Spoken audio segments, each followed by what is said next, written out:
C'est un peu l'infirmière des villes et l'infirmière des champs. Peggy et Charline exercent toutes les deux en libéral, l'une en région parisienne, l'autre en région angevine. Et elles ont en commun d'être à la fois infirmières, blogueuses et auteurs. D'un côté, le livre de Charline, Bonjour, c'est l'infirmière. De l'autre, celui de Peggy, Les petites histoires de Mademoiselle Peggy. 2 ouvrages parus en 2017. Qu'est-ce qui leur a donné envie d'écrire? Que veulent-elles raconter? Ces questions, elles y ont répondu lors d'une rencontre littéraire organisée le 5 avril pendant les Journées nationales des infirmiers libéraux. Où est-ce qu'on trouve le temps en plus de raconter des histoires et de les écrire? Et de tenir des blogs et de faire des livres? Où est-ce que je trouve le temps? L'après-midi quand je suis censée faire mes papiers. Du coup, je suis hyper à la bourse dans ma compta, c'est une cata. Pourquoi l'écriture elle est venue elle est venue naturellement parce que j'avais quitté l'hôpital et puis que d'un seul coup, je me suis retrouvée toute seule derrière mon volant. Donc le meilleur moyen que j'ai trouvé, moi, de prendre un peu de recul, c'est justement de poser mes mots un peu sur papier. Moi, ce que j'aime, c'est le témoignage. Je suis pas dans la revendication. Je suis pas, moi, je suis là pour témoigner de situations que je vis.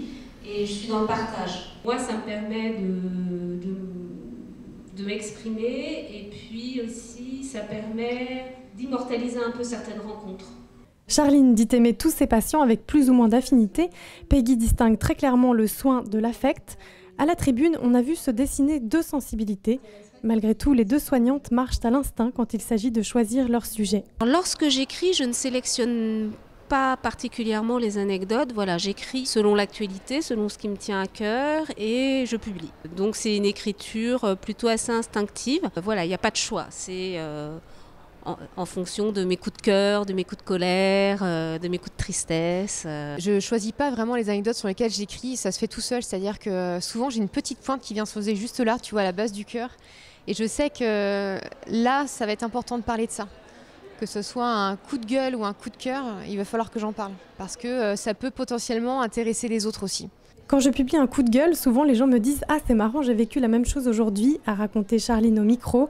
Et il faut dire que ces histoires, comme celle de Peggy, tendres, poignantes ou drôles, ont trouvé un véritable écho dans la salle. Je voudrais pouvoir écrire ce que vous écrivez.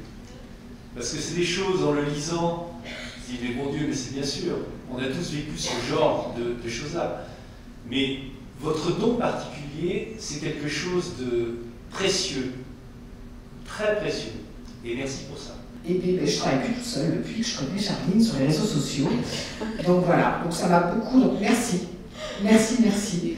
La rencontre s'est achevée autour d'un cocktail et d'une séance de dédicace qui a permis au public d'aller échanger directement avec les 2 auteurs. Ont-elles pour autant éveillé des envies d'écriture? Pas si sûr. Ça peut être bien d'écrire dans le sens où ça permet de mettre nos sentiments sur écrit.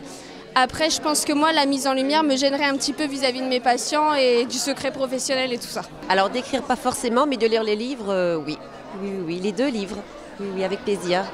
Ça me donne envie d'écrire, mais je ne saurais pas retranscrire mes sentiments sur papier. Et pareil, après, ça peut être une bonne alternative pour montrer les problèmes aussi qu'on a au boulot.